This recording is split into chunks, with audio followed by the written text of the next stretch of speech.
اخر کار ارباز خان ولګید او د فلمونو نه توبه کړه او دغه نه پس چې دنه وایي تبلیغ کې زما ویډیو را سره مکمل وګوره د خپل نوم سره کنه او د دې څومره خويندې دي او د څومره څنګه ژوندۍ تیر کړل نو مکمل معلومات شریکو ما یاره ارباز خان به تاسو ته پته کنه د پښتو په فلمونو کې کار کوي او هغه نن چې دنه وایي په تبلیغ کې زما او موږ له څه کول پکار دی موږ څنګه ژوندۍ تیر کړه نو تاسو مکمل حیران شئ یار ژوند به بدل شي ویډیو مکمل وګوره یار تاسو ژوند به سره هم بدل کی ویډیو وسره نور ملګرو سره هم شیر کړئ د بل انسان ژوند به هم بدل شي چې دی خپل ژوندۍ باندې خپه دی او خوشاله چې دې فلمونه دی جوړ کړل داسې په هشان دی کړل دغه باره کې ارباز خان سو یار انټرویو ورکړی د کنه تاسو به هم په جړه باندې مجبور شئ چې موږ د پکمه ژوندۍ تیر کړه تاسو مکمل حیران شئ ویډیو وسره ضرور نور ملګرو سره هم شیر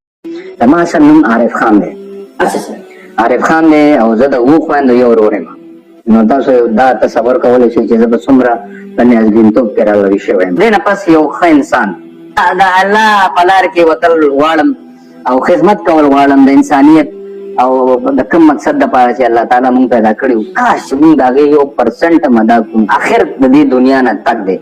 نو هغه چې کومه دنیا ده هغه به تاسو څنګه روښانوئ هغې دپاره صرف او صرف د پیغمبر علیه السلام حدیث دی د الله تعالی فرمان دی د مور او پلار ادب دی او نشه چې کومه ده که نه که نشه کوئ نو د ژوند نشه واخلئ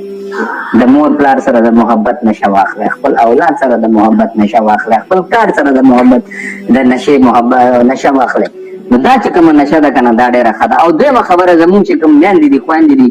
هغوی چې نن سبا کوم دی نو کله چې ماشوم ژاړي لږ غوندې وژاړي لږ ټک ورته کارټون ولګوي او دا موبایل ورکړي دا مه کوئ دغه بنیادي شی دی چې هغه ماشوم چې کوم دی نن سبا په دې اموخته شي واړه واړه ماشومان دي چې سترګې هم خرابې شوي دي او دا یو داسې لعنت دی مطلب ښه شي دپاره استعمالوئ